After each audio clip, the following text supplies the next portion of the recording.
Shalom. Salam bertemu di dalam nama Tuhan kita Yesus Kristus. Kita sangat bersyukur karena pada hari ini sekali lagi kita dapat berkongsi kebenaran firman Tuhan yang kudus.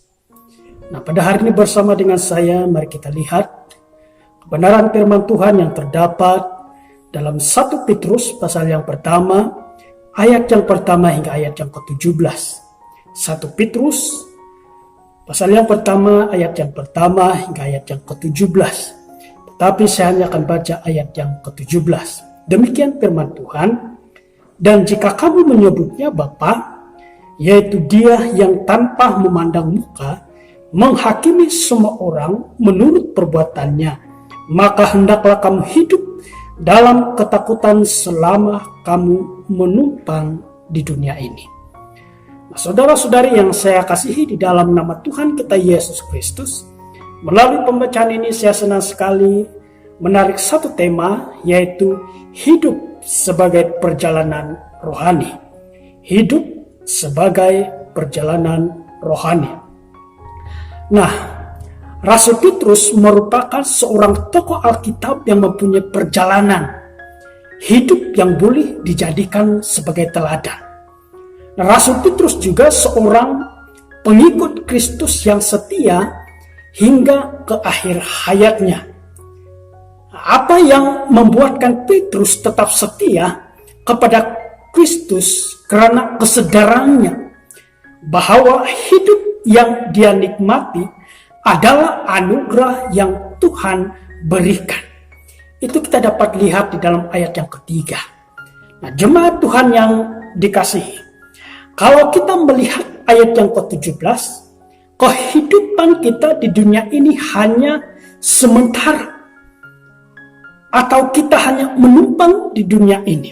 Itu kata firman Tuhan. Nah, kata menumpang di sini berarti pasti ada penghujungnya atau ada pengakhirannya. Ya. Kata pengakhiran di sini menentukan di mana atau kemana kita akan pergi setelah sampai ke pengakhirannya, ke penghujungnya. Nah, dengan pembacaan kita sebentar tadi, Rasul Petrus memulai hidup dengan baik. Dia juga mengakhiri hidup dengan baik. Nah, maksudnya Petrus memulai hidup dengan percaya kepada Tuhan Yesus dan mengakhirinya dengan tetap setia kepada Yesus. Kita dapat melihat di dalam ayat yang ketiga hingga ayat yang ke-9. Nah, saudara-saudari yang dikasihi Tuhan Yesus, saya mau kita melihat bagaimana kehidupan kita di dunia ini sementara kita merenungkan di dalam ayat yang ke-17. Dan pertanyakanlah pertanyaan ini. Siapakah saya di hadapan Tuhan? Siapakah saya di hadapan Tuhan? Sementara kita merenungkan ayat yang ke-17 yang mengatakan bahwa kamu menumpang di dunia ini. Apakah saya seorang yang tidak peduli kepada Allah dan hal-hal rohani? Apakah saya seorang yang mempunyai hidup yang kosong, tanpa arah tujuan? Apakah saya seorang yang mempunyai kelakuan yang semakin rosak dan bertambah buruk? Ini merupakan suatu keadaan yang harus ditanggalkan atau dilepaskan dan memulai perjalanan kehidupan rohani. Apakah perjalanan kehidupan rohani? Perjalanan kehidupan rohani adalah sebuah perjalanan hidup yang baru di dalam Yesus. Perjalanan kehidupan rohani juga merupakan memiliki pengharapan akan hidup yang kekal. Dalam ayat yang keempat. Yang ketiga, menghadapi tantangan hidup dengan kekuatan Allah. Ayat yang keenam.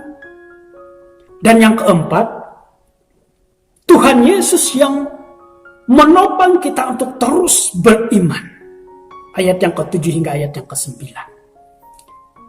Nah, saudara-saudari yang dikasihi Tuhan Yesus, pastinya kita mau supaya perjalanan rohani kita berhasil. Sudah tentunya ini adalah kerinduan kita.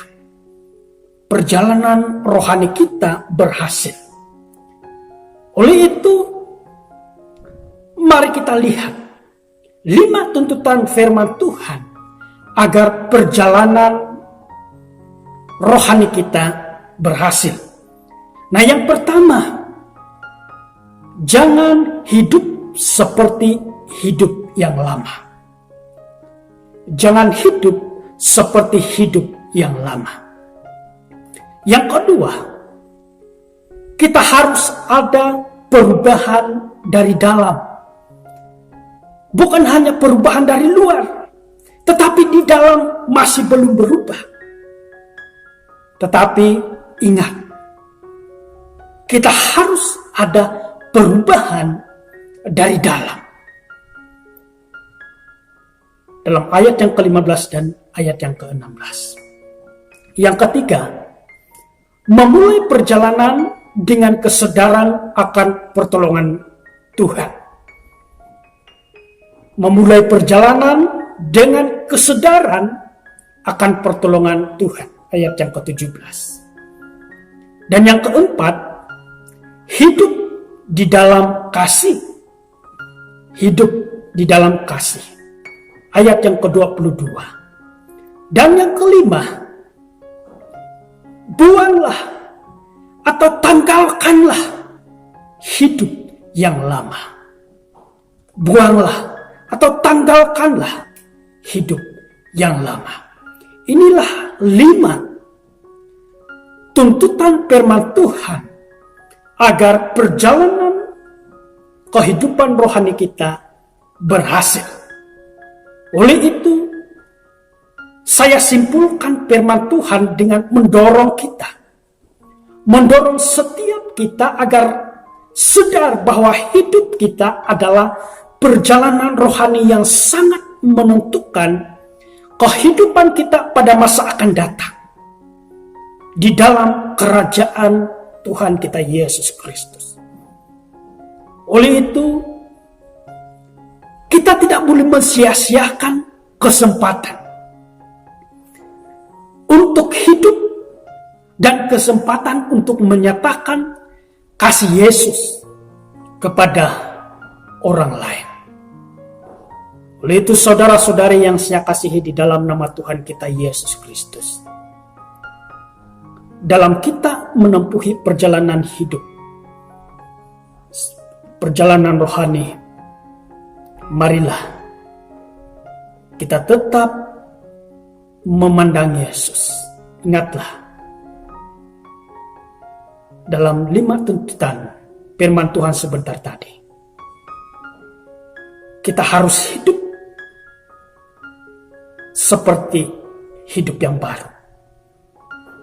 Jangan lagi hidup seperti hidup yang lama. Kita harus ada perubahan dari dalam. Memulai perjalanan dengan kesadaran akan pertolongan Allah. Dan hidup di dalam kasih. Dan tanggalkanlah segala kehidupan yang lama. Demikianlah firman Tuhan. Kiranya firman Tuhan ini memberikan kesadaran. Dan biarlah kesadaran ini kita lakukan dengan tindakan. Tindakan dengan tetap percaya dan bersandar kepada Tuhan kita Yesus Kristus. Tuhan Yesus memberkati. Haleluya.